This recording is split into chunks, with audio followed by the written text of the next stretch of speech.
Vay maşallah. Abi bunu kısa yapmayacaksın bak. Bunu biraz daha uzat. Al abi. Sabahtandır vurup kaçan bunlar ya. Yaşa lan. Kanki bir fotoğraf. Fotoğraf alabilir miyiz? Video çekme mi? Bir fotoğraf çek. Güzelmiş hayvan. Vay maşallah. Güzel güzel, şu bak temiz. Vay maşallah. Evet. Kanki evet yok. Bir dakika fotoğraf alalım ya. Tut telefonu. Kanka bir şey diyeyim mi sana? Şuraya geç.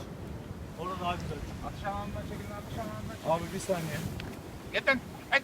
Kargını çek.